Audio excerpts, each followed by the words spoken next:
जब से गईला गवन करा के छोड़ी के बहरवा हो बरवा चोली खोलेला। जब से गईला गवन करा के छोड़ी के बहरवा हो बरवा चोली खोलेला। पिया आजा घरवा हो बरवा चोली खोलेला।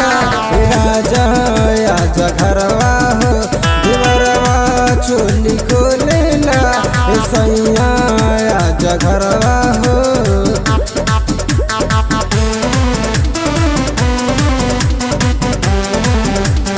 Music by Ravindra Kumar.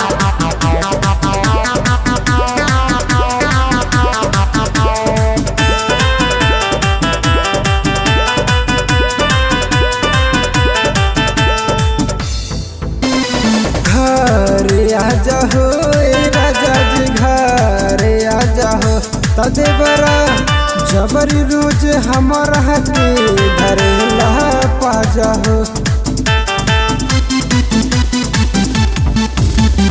करेला जिद लुट चहतड़े हमारो चढ़ली जवानी पिया से जिया पे आके मोर चुसे उठे ललिया करे मना मानी पिया।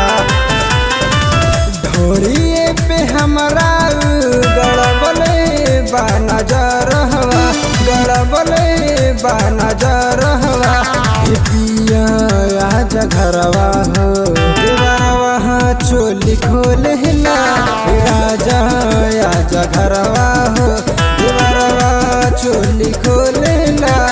सैया आजा घरवा हो।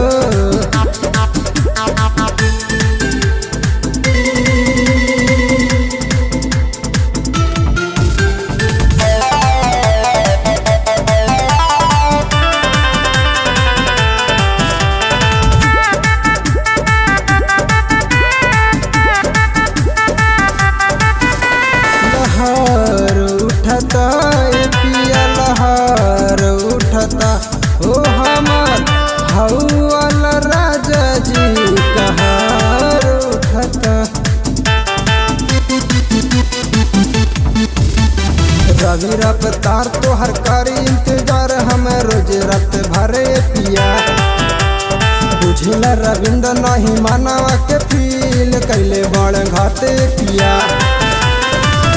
संजय जी डलले मोरे जिंदगिया में जहरवा जिंदगिया में जहरवा।